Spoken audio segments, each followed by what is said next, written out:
বন্ধুরা নমস্কার, ভালো আছেন তো? আমি পুষ্পেন্দু। আপনারা দেখছেন আমার চ্যানেল পুষ্পেন্দু ট্রাভেলার।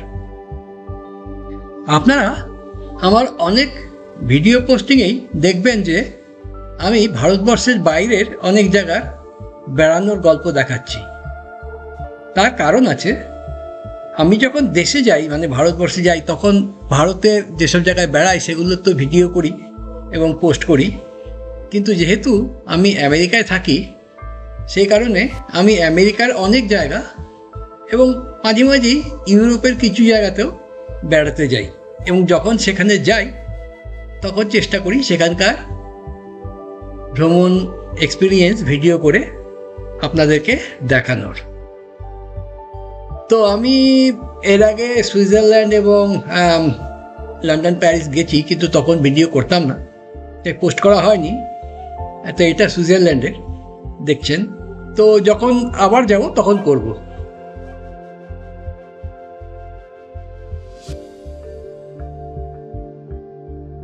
এবার শেরোনাক লেক ভ্রমণের দ্বিতীয় পর্বে ফিরছি।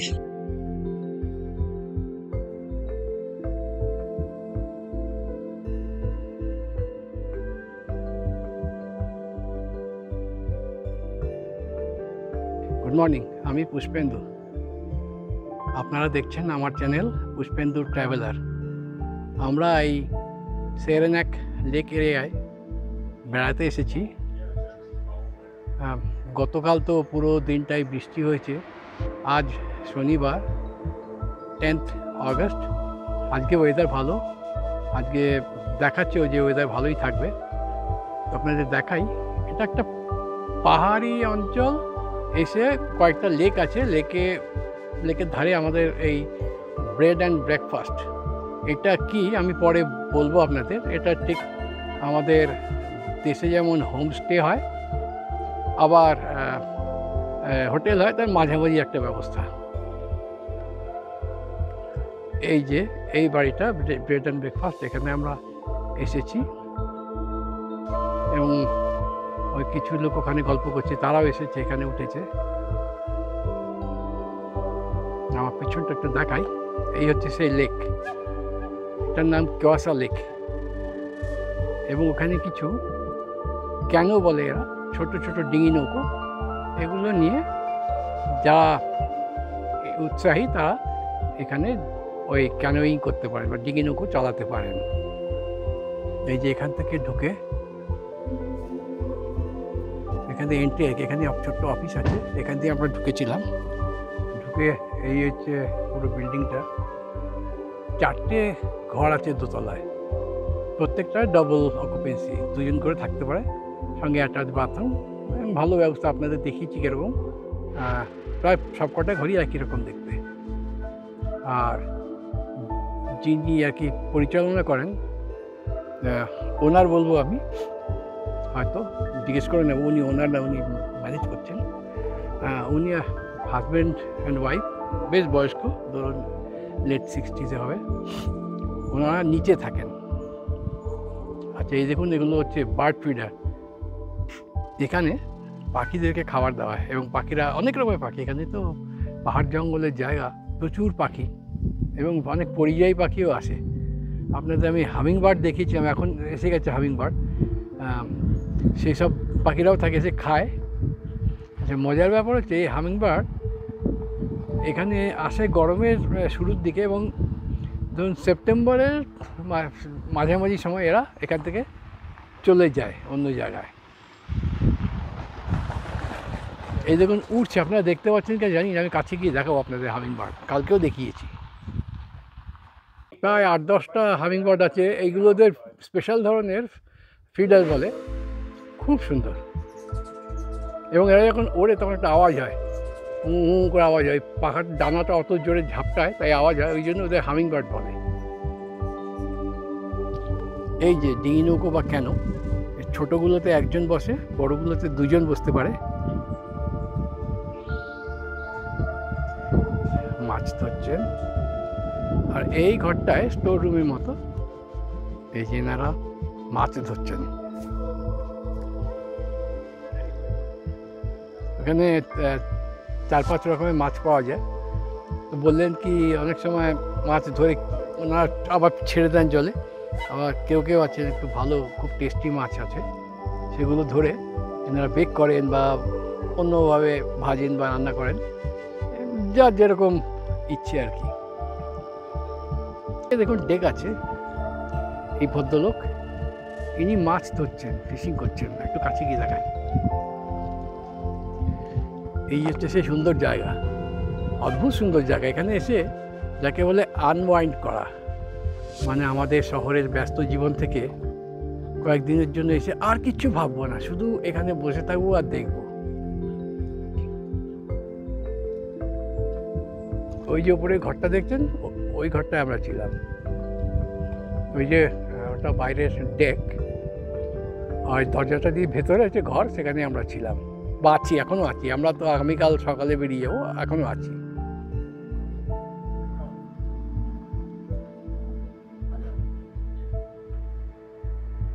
আজকে পরিষ্কার দিন, বৃষ্টি বাদলা গতকাল ছিল, আজকে সব পরিষ্কার হয়ে গেছে। এই দেখুন এপাশ থেকে পাহাড়, মাঝখানে একটা, ওইখানে একটা ছোট দ্বীপ যেটা সামনে আছে। আর ওই যে আমি ওখানটায় ছিলাম, ওই ভদ্রলোক এখন ওখানটায় মাছের চারা লাগাচ্ছেন। সুস্মিতা এখানে দেখতে এসে বসে পড়েছে ডেকে। সত্যি এখানে বসে থাকতে এত ভালো লাগে, সুন্দর ফুরফুরে হাওয়া দিচ্ছে, গরম তো নেই, মাইল্ড ঠান্ডা ঠান্ডা ভাব, কিন্তু আমাদের তো এখন একটা অসুবিধা হচ্ছে না। ওই যে একটা বোট লাগানো আছে ডকে, দেখছেন? একটু দেখাচ্ছি। এটা একটা দ্বীপ, আমার ঠিক সামনে দিয়েই গেলে একদম উল্টো দেখি দ্বীপটা, মানে ধরুন এখান থেকে 300 গজ, তার উপরে জল আছে, দেখা যাচ্ছে না। তো ওই ছোট্ট দ্বীপে দুটো ফ্যামিলি থাকে, দুটো বাড়ি আছে। আর তাদের যাতায়াতের উপায় হলো প্রথমে এসে বোটে করে কোনো ডকে যাও, সেখান থেকে নিজেদের গাড়ি নিয়ে আর যেখানে যাবে যাও। আমাদের ভালো লাগে, কিন্তু আমরা কি এখানে এসে বেশি দিন থাকতে পারবো? আমাদের শহুরে জীবনে অভ্যেস। এখান থেকে বেরিয়ে যাচ্ছি আমরা, আজকে যাব lake প্লেসিডে Olympic stadium.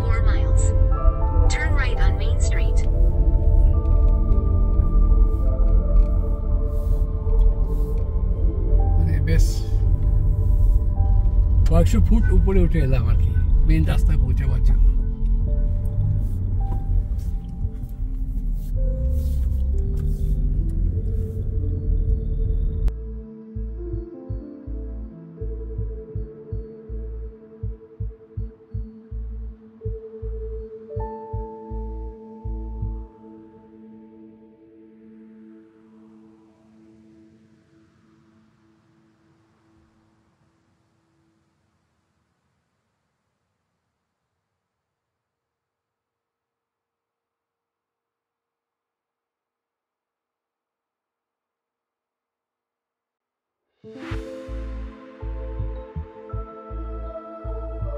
Lake flower এটার নাম।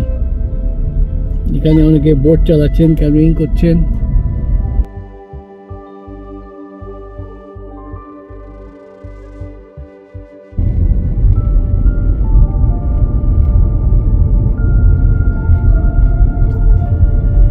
এখন সুস্মিতা ড্রাইভ করছে, সেই জন্য আমি এখন ভিডিও করছি বসে বসে। কি সুন্দর পাহাড়ি রাস্তা দেখুন।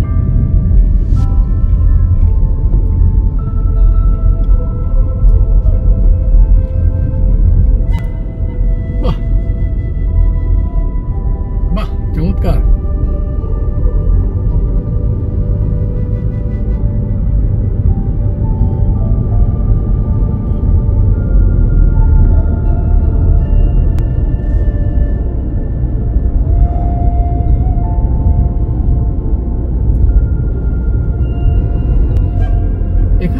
দেশে আকাশের রং প্রায় সবসময় নীল, কারণ বায়ু দূষণ খুব কম।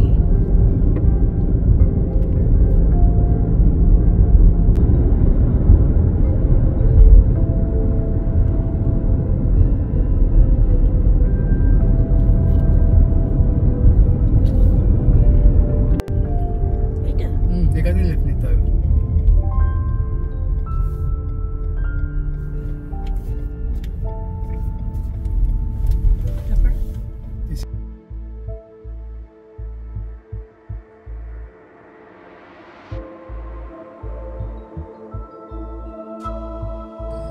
এখানে আমরা গাড়ি পার্ক করেছি, তো মিটার পার্কিং ওখান থেকে যে সামনে ভদ্রমহিলা করছেন ওনার হয়ে গেলে আমরা যাব, গিয়ে ওখান থেকে আমাদের পার্কিংয়ের কার্ডটা নেব, তারপরে কত ঘন্টা বেশিতে পে করতে হবে। আর তার পিছনে দেখুন গাছটা কি সুন্দর সব ফল।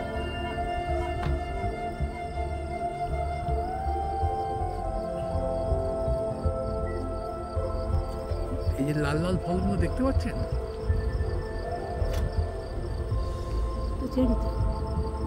এক ধরনের চেরি না?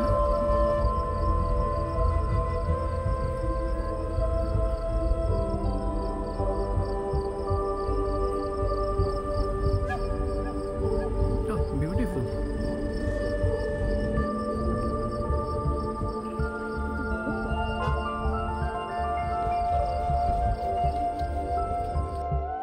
উইন্টার অলিম্পিকে অ্যারেনার আশেপাশে বেশ অনেক অলিম্পিক ভিলেজ আছে যেখানে খেলোয়াড়রা থাকেন, এবং আরও অনেক হোটেল আছে এবং থাকার ব্যবস্থা আছে। এই বাড়িগুলো সেরকমই ছিল, তার পাশ দিয়ে সব হোটেলগুলো দেখা যাচ্ছে। তো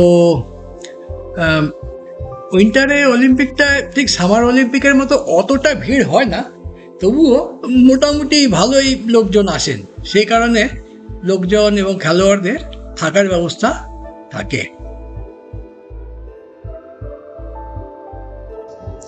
1980-তে এখানে শেষবার উইন্টার অলিম্পিক হয়েছিল, আর এই বিল্ডিংগুলো এর ভেতরেই ইনডোর ইভেন্টগুলো এবং অন্যান্য ইনডোর অনুষ্ঠানগুলো করা হয়েছিল। পার হেড $15 করে টিকিট কেটে আমরা ভেতরে ঢুকলাম। তো এখানে কয়েকটা অ্যারিনা আছে। এই সামনে অ্যারিনা, এখানে এরা আইস হকি প্র্যাকটিস করছে। আচ্ছা, এই অ্যারিনাগুলোর ফ্লোর বরফের একদম। এখানে এমনি খালি জুতো পরে দাঁড়াতে পারবেন না, স্লিপ করে পড়ে যাবেন।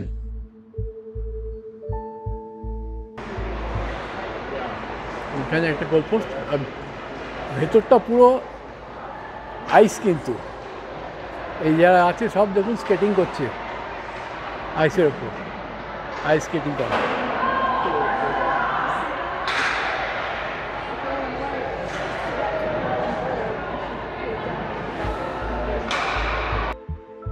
ভেতরে একটা ক্যাফেটেরিয়া আছে, তো ক্যাফেটেরিয়া পার করে ওইদিকে আরও অ্যারেনা আছে, তো আমরা সেখানে যাচ্ছি।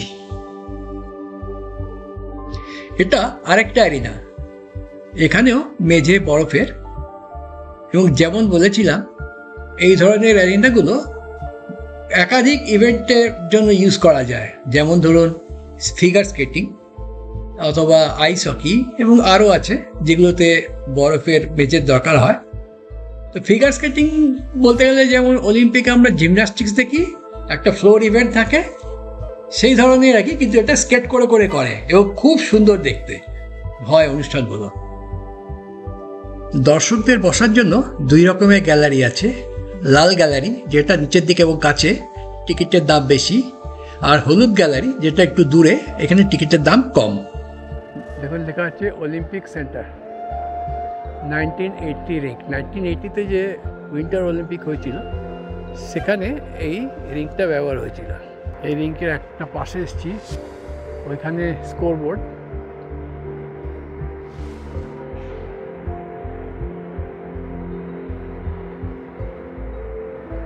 এই রিং, ওখানে কিছু হচ্ছে, কেউ ইন্টারভিউ দিচ্ছে। ওই যে উল্টো দিকে আরেকটা রিং আছে, এবং সেখানে কয়েকজন ফিগার স্কেটিং প্র্যাকটিস করছে, ওই দেখতে পাচ্ছেন।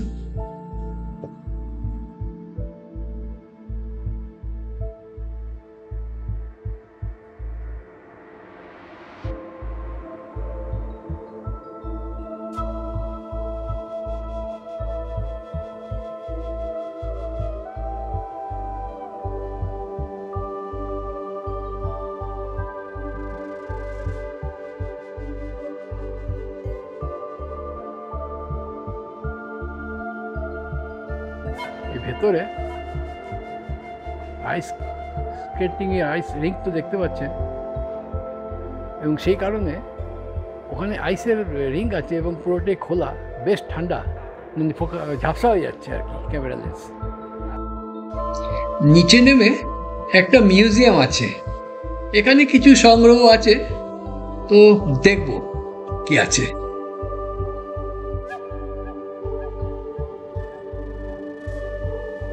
সবাই কথা বলছে, খালি সুস্মিতা আমাকে কথা বলতে দেয় না, ফলে এখানে নাকি চুপ করে থাকতে হয়, যা পারে চালিয়ে যায় আর কি, ভালো মানুষ পেয়েছে।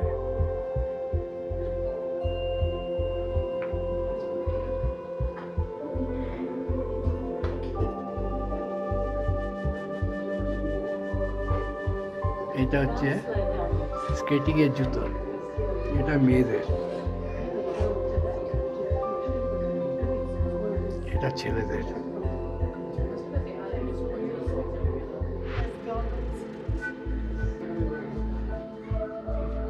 দেখুন তলায় নিচে লোহার এটা ফিট করা থাকে।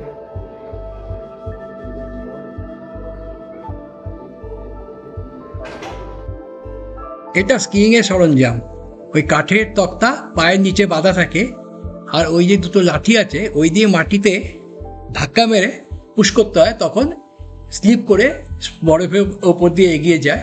আর ওই মুখোশটা পরে নিতে হয় কারণ যাতে বরফের ছিটে বা হাওয়া না লাগে। এই ক্যামেরায় ভিডিওতে স্কি জাম্প দেখাচ্ছে। স্কি জাম্প আপনারা হয়তো দেখেছেন টিভিতে, অনেক উঁচু থেকে স্কি করে এসে তারপরে একদম শূন্যে জাম্প, অনেকটা দূরে গিয়ে তারপরে স্নোর উপর বা বরফের উপর ল্যান্ড করে, এবং যে যত বেশি দূরে যেতে পারে সে তত বেশি পয়েন্ট পায়।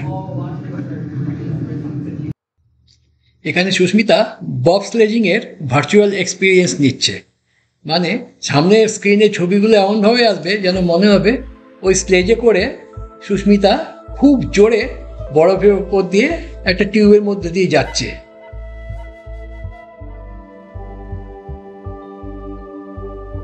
এই স্পোর্টসটা আপনার উইন্টার অলিম্পিক্সে দেখেছেন, একটা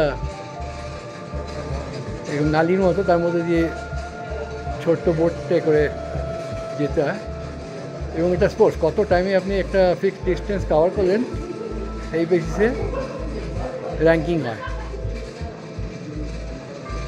সুস্মিতা তো বেশ ভালোই জড়ে যাচ্ছে।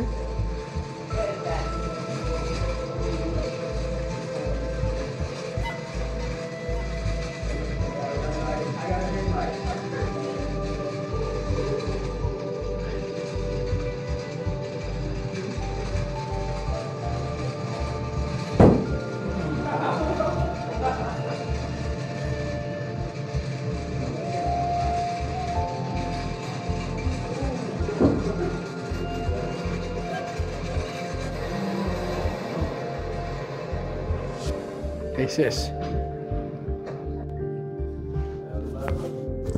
এখানে বলছে যে অলিম্পিকে যারা পদক জিততে চায় তারা কী কী স্যাক্রিফাইস করে, what would you give up to go for the gold নেওয়ার জন্য। এবং দেখুন খুব ভালো লাগলো আমার এটা, বলছে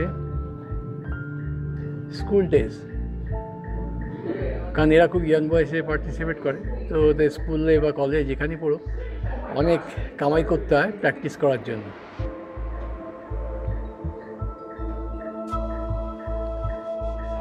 টাইম উইথ ফ্যামিলি, পরিবারের সঙ্গে অনেক ইভেন্ট থাকে, নানা রকম অনুষ্ঠান হয়, সেগুলো সব মিস করতে হয় কারণ এরা প্র্যাকটিস নিয়ে ব্যস্ত থাকেন।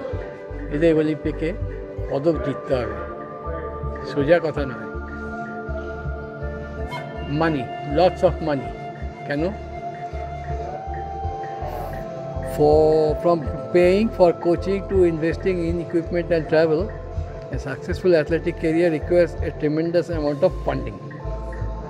প্রচুর ফান্ডিং দরকার হয়, কারণ ওদের যে ইকুইপমেন্ট আছে, কোচকে পয়সা দিতে হয়, বিভিন্ন জায়গায় প্র্যাকটিস করতে হয়, টাইম বুক করে, প্রচুর খরচা। এদের স্পন্সর না থাকলে তো হয় না, নিজের খরচায় খুব রেয়ারলি কেউ এসব তুলতে পারে। আরেকটা হচ্ছে জাঙ্ক ফুড খাওয়াতে একদম বন্ধ। আপনার জীবনে জাঙ্ক ফুড বন্ধ। ওইসব পদক জিতে নিন, তারপর যত খুশি খান। কত রকমের মশাল বা টর্চ দেখুন, যেগুলো ইউজ হয়েছে বিভিন্ন অলিম্পিকে। এইটা দেখছেন, এইটা একরকম, এইটা আরেক রকম।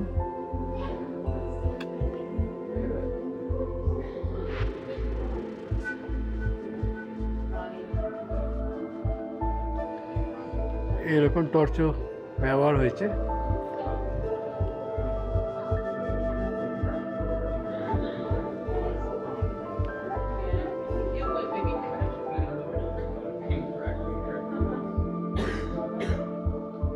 এইটা বেশ দেখুন, এটা আবার দেখাচ্ছি। এটা 2006 সালে টুরিন, ইটালিতে যে অলিম্পিক হয়েছিল, উইন্টার অলিম্পিক, তাতে এইভাবে মশালটা এরকম ছিল দেখতে। এটা 2010-এ ভ্যাঙ্কুভারে হয়েছিল তার মশাল। এটা 2014-তে হয়েছিল রাশিয়াতে তার মশাল। এটা হয়েছিল 2018-তে, এইটা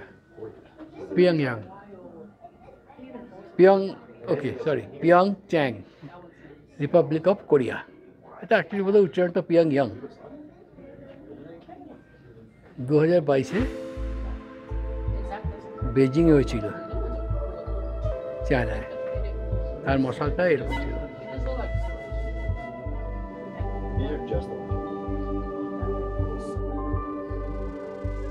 পুরো অ্যারিনাটা দেখতে এরকম ছিল, পিছনে পাহাড়, স্নোয়ে ঢাকা, তার মধ্যে প্যারেড হচ্ছে, ওপেনিং হচ্ছে। ওই যে দূরের পাহাড়গুলো দেখছেন, ওরই মধ্যে বিভিন্ন জায়গায় ব্যবস্থা করা আছে। এই পাহাড়ই নয় এক্স্যাক্টলি, আমি জানি না কোন পাহাড়, মানে এই ধরনের 4-5টি পাহাড়ে ঘেরা তো, এবং শীতকালে সব স্নোতে ঢাকা থাকে একদম। সুন্দর হাওয়া দিচ্ছে, বাইরে বেরিয়ে এলাম মিউজিয়াম দেখে। এবং দেখুন সব বিল্ডিং আছে, লোকেরা ঘুরে বেড়াচ্ছে। উইকেন্ড তো, ওই তার সাথে ঘুরে বেড়াচ্ছে রোদের মধ্যে, ঠান্ডা হাওয়া, খুব ভালো লাগছে, খুবই কমফোর্টেবল। এটা কনফারেন্স সেন্টার, সামনে একটা কর্ভেটের গাড়ি ডিসপ্লে দিয়ে রেখেছে। উল্টো দিকে, পিছন দিকে কি আছে দেখুন।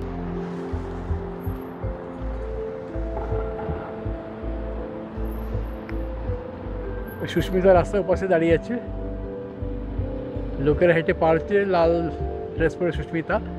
এখানটা আমি, ওই দেখুন 4-5টা পাহাড়ে ঘেরা, এবং এগুলো শীতকালে পুরো বরফে ঢেকে যায়, এবং দেখুন কি সুন্দর দেখাচ্ছে। একটু জুম করছি,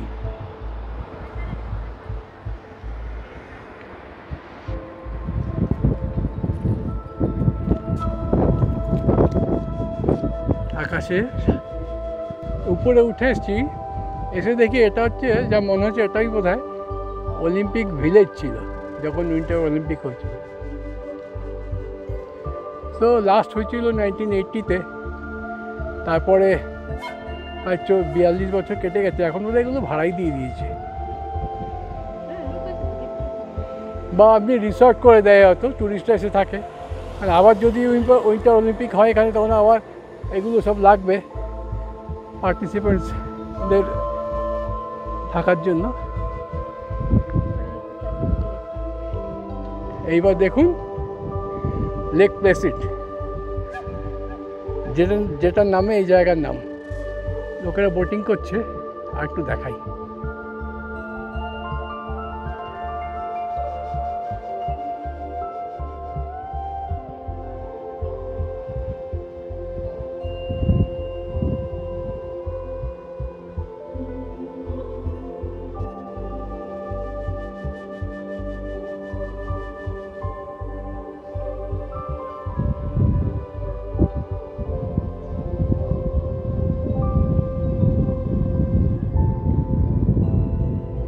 আমরা ওইখান দিয়ে একটু উপরে উঠে এলাম, অলিম্পিক ভিলেজের কাছে। ওইদিকে আরও বিল্ডিং আছে, ওইদিকে মানে হোটেল বা থাকার ব্যবস্থা তো আছেই। একটা অলিম্পিক হওয়া মানে প্রচুর লোকজন আসে, তো খেলোয়াড়দের এবং অন্যান্য যারা পার্টিসিপেট করেন, যে অফিসিয়াল, সবারই থাকার ব্যবস্থা করতে হয়। এখানে দেখুন পলিথিনের ইনফ্লেটেবল বোট, এরা হাওয়া দিয়ে দিয়ে এখন বোটটাকে ইনফ্লেট করছেন। কেন তৈরি হবে? এমনিতে এগুলো পলিথিনে বলে হাওয়া বের করে ভাঁজ করে গাড়িতে করে নিয়ে আসেন, এখন খুলে বের করে মেশিনে, ওই যে মেশিন দিয়ে হাওয়া দিচ্ছেন, দিয়ে ইনফ্লেট করছেন। তো বোটগুলো এই কেন তৈরি হবে, তারপরে এগুলো নিয়ে গিয়ে লেকে ভাসিয়ে ক্যানোয়িং করবেন। বেশ মজার ব্যাপার না? এটা লেক প্লেসিডের প্রাণকেন্দ্র। এখানে অনেকগুলো দোকান আছে যেখানে আপনি সুভেনির কিনতে পারেন। এছাড়া অনেকগুলো রেস্টুরেন্ট আছে যেখানে খাওয়া দাওয়া করা যাবে।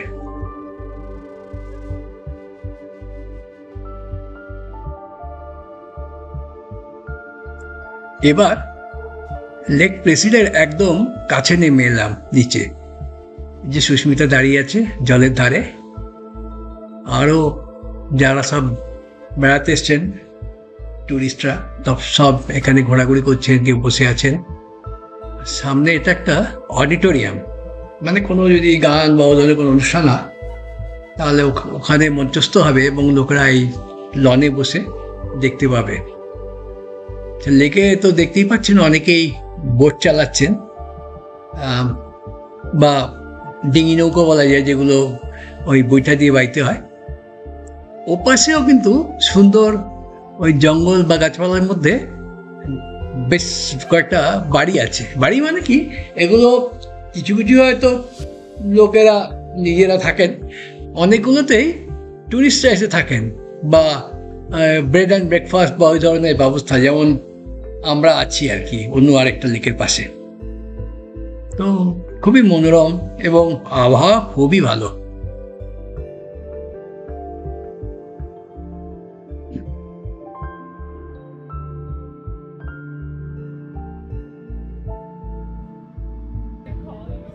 এই আমরা একদম লেকের পাশে বসে আছি, আমি আর সুস্মিতা।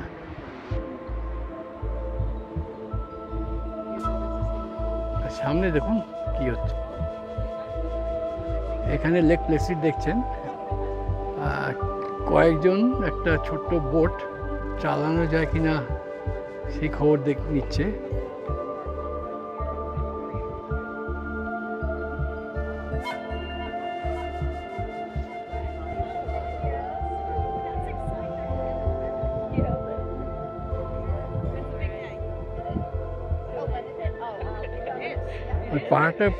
পাহাড়ের উপর ছায়া পড়ে এরকম নীল নীল দেখাচ্ছে।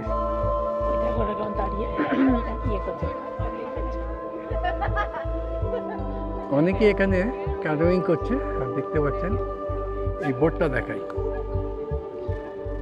এরা রওনা হচ্ছে। ওখানে একটা ছোট্ট মোটর আছে সামনের দিকে, সেই মোটরে চেপে তিনজন মিলে রওনা হলো।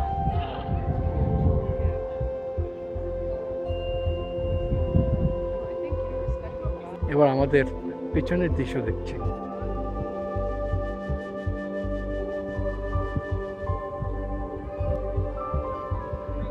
এদিকে এরা প্যাডেল বোট চেপে আসছেন,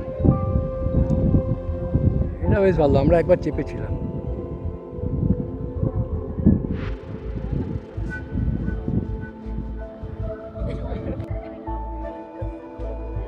এতক্ষণ একটা হাঁস দেখলাম, এই জলগুলো খুব ঠান্ডা, হাঁস দেখতে পাচ্ছিলাম না, তো আছে আর কি, কোথাও লুকিয়ে বসে আছে।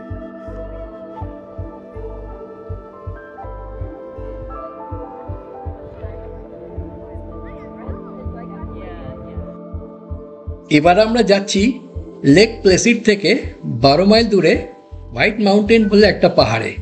এই পাহাড়ে শীতকালে স্কিইং হয়। রাস্তা খুবই সুন্দর। আমাদের সঙ্গে সঙ্গে আমাদের পাশে চলেছে একটা পাহাড়ি নদী।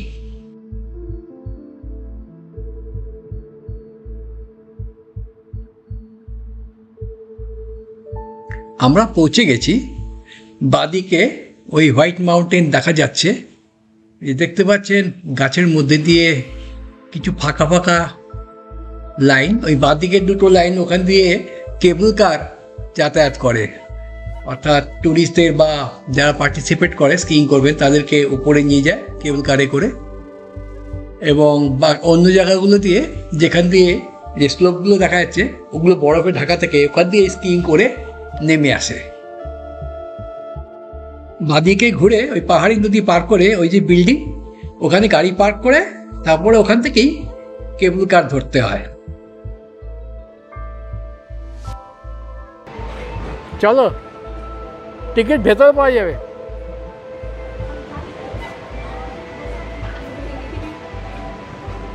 তুমি জানো তো, বললে না তো। এখানে আমরা এসেছি, এখানে হচ্ছে যে স্কিইং হয় না মাউন্টেন থেকে, সেই স্কিইংয়ে জায়গায় ওঠার জন্য এটা হচ্ছে সাধারণ যাত্রী, গন্ডোলা রাইড বলে, এতে এরা নিয়ে যাবে উপরে। আমরা যাব, টিকিট করেছি। আর তার পাশ দিয়ে যারা অ্যাকচুয়াল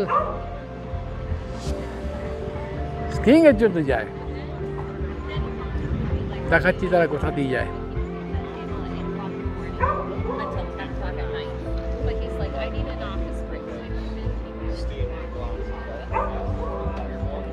ওই যে বাড়িটা লেখা আছে ফেস লিফট, তারা এখান দিয়ে আসে। এখান দিয়ে তাদের কাছে অনেক গিয়ার থাকে, তো অনেক জিনিসপত্র থাকে, সেগুলো নিয়ে তারা এই ধরনের রোপওয়েতে করে ওপরে যায় এবং নেমে আসে। ওখানটা যাবো আমরা, একদম উপরে জুম করে দেখি কতক্ষণ হয়।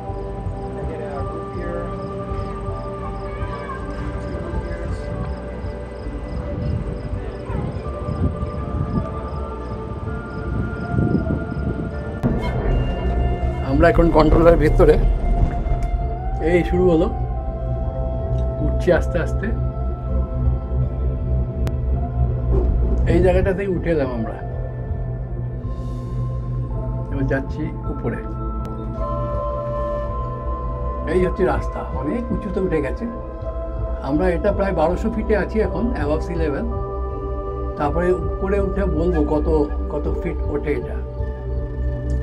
আচ্ছা, এছাড়াও এই যে দেখছেন পাশে, এটাই করে অ্যাকচুয়ালি স্কিয়াররা ওঠে, আরও আসবে। বাঁদিকেও আছে, ওই যে ওটাই এরকম দুটো আছে, যাতে করে যারা স্কি করে তারা ওঠে আর কি, নিজেদের সমস্ত ইকুইপমেন্ট নিয়ে। আর এটা হচ্ছে আমাদের ট্যুরিস্টদের জন্য, সাধারণ যাত্রীদের জন্য। এই যে ট্যুরিস্টরা এখান থেকে যায়, সরি স্কিয়াররা। এরকম দেখতে লাগছে, একদম খাড়া উঠে গেছে, ধরুন প্রায় 60 ডিগ্রি অ্যাঙ্গেলে উঠেছে।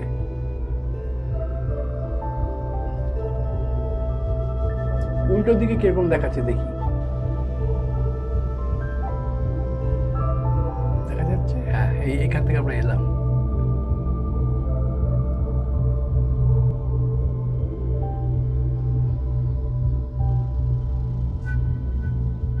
ও না, এরপরেও পাহাড়ে আড়ালে ছিল, আরো অনেকখানি আছে। এখান থেকে আবার একটু নিচের দিকে যাচ্ছে, গিয়ে আবার উপরে উঠবে।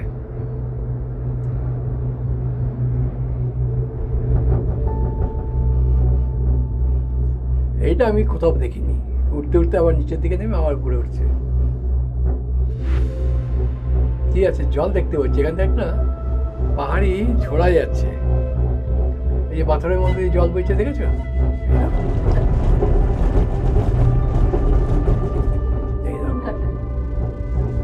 এই যে সামনে পাথরের মধ্যে দিয়ে জল, দেখেছো? পাহাড়ি ঝোড়া।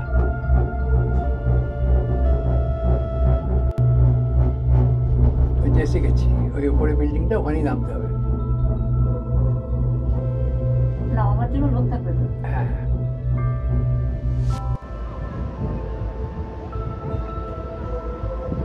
আমরা উঠে এলাম 3652 ফিট, তার মানে প্রায় 2600 ফিট এই আমরা গন্ডোলায় এলাম।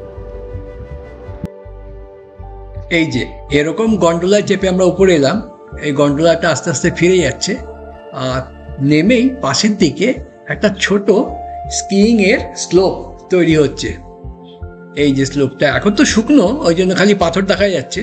শীতকালে এখানে বরফ পড়বে, তখন স্নোয়ে ভর্তি হয়ে যাবে।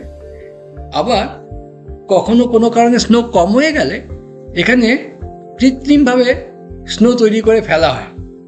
আপনি দেখাচ্ছি, এই যে দেখছেন পাইপের মতো উঠে উপরে হলুদ মাথা, ওই নিচে থেকে জল আসে এটা দিয়ে ওই মাথা থেকে স্নো স্প্রে হয়। এরকম পুরো স্লোপ জুড়ে এরকম বহু স্নো স্প্রেডার বা স্নো থ্রোয়ার আছে, যারা এরকম স্নো ছুঁড়ে ছুঁড়ে রাস্তাটা স্নোতে ভরিয়ে দেয়, যাতে স্কিইং করতে কোনো অসুবিধা না হয়। ওইদিকে যতগুলো স্লোপ দেখছেন সবকটাতে এরকম কৃত্রিমভাবে স্নো তৈরি করার ব্যবস্থা আছে। আপনারা নিশ্চয়ই এরকম শীতকালে স্কিইংয়ের ভিডিও বা ফিল্ম দেখেছেন। আমার ইচ্ছা আছে শীতকালে যখন স্নোতে ঢেকে যায় এবং স্কিইং হয়, সেই সময় কোনো একটা স্কি রিসর্টে গিয়ে স্কিইংয়ের ভিডিও করে আপনাদের দেখানো। দেখি সেটা কবে হয়।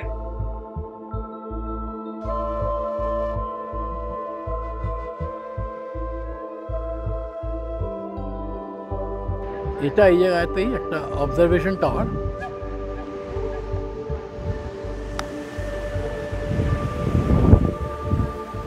অনেক লোক এসে দেখছে, আজকে অতটা ভিড় নেই। এবার দেখুন এখান থেকে অবজারভেশন ডেক থেকে কেমন লাগছে। একটু ছোট্ট মেঘ এসে ঢেকে দিয়েছি, তাই আলোটা একটু কম। ওই যে দূরে লেক প্লেসিড, ওদিক থেকে আমরা এসেছি পাহাড়ের পাশ দিয়ে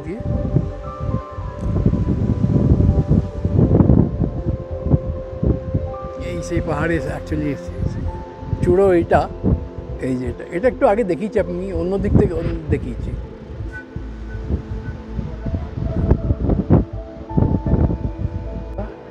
বসে আছি, আর উল্টো দিকেই হোয়াইট ফেস মাউন্টেন, যে স্কিইংয়ের রাস্তা দেখানো আপনাদের। এইটা হচ্ছে স্নো তৈরি করার, snow spraying, actually snow sprayer. এই নিচে এখানে পাইপ দিয়ে কানেক্ট করা আছে, জল আসে।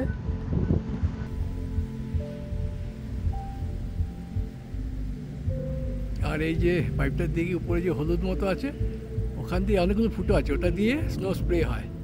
হয়ে এই নিচে যে এই যে স্কি করার যে ট্রেলটা, এটা স্নোয়ে ভর্তি হয়। এরকম প্রচুর আছে, দেখুন এই একটা এরকম দুপা অন্তর অন্তর আছে শাড়ি দিয়ে। নিচে নেমে এসে ওই খরস্রোতা পাহাড়ি নদীটাকে দেখতে এলাম।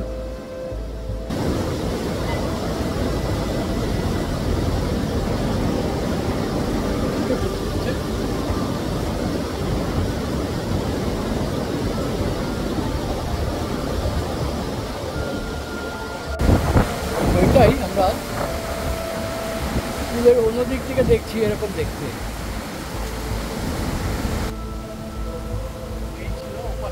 এই নদীটা এক জায়গায় গিরিখাতের মধ্যে দিয়ে বইতে বইতে তিনটে ঝর্ণার মধ্যে দিয়ে এসেছে, সেগুলো দেখাবো আপনাদের। এটা মিনি ফল, ফার্স্ট ফল, তিনটে এরকম আছে।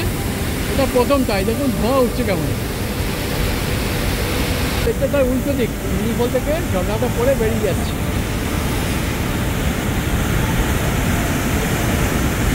দ্য পিঙ্ক গ্রানাইট পাথর ঘষে নদীটা আসছে বলে জলের এরকম রং। পুরো ঝর্ণাটা এরকম দেখতে।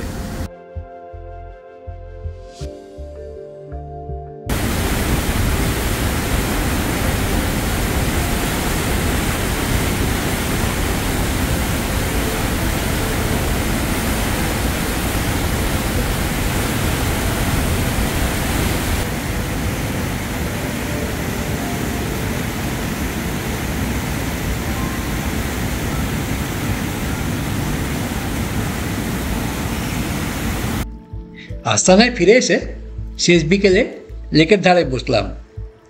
এই মনোরম পরিবেশে এমন সুন্দর সন্ধ্যায় মন ভরে যাচ্ছিল।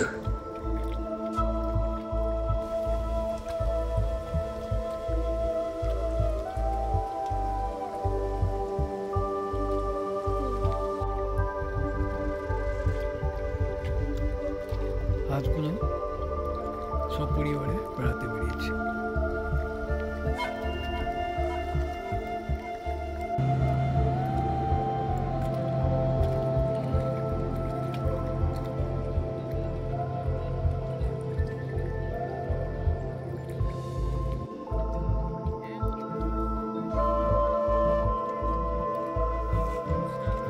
এখানকার আরেকজন গেস্ট গিটার বাজিয়ে গান গাইছেন, ভালোই লাগছে।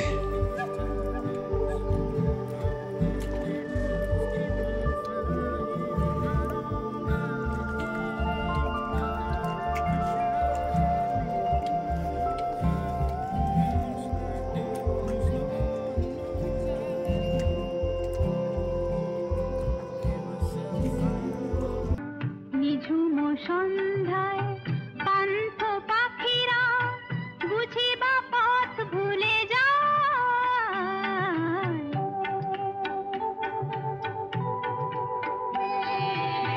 নিঝুম সন্ধ্যায় পান্থ পাখিরা বুঝি বা পথ ভুলে যায়।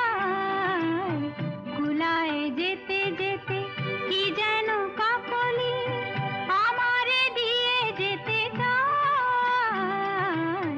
নিঝুম সন্ধ্যা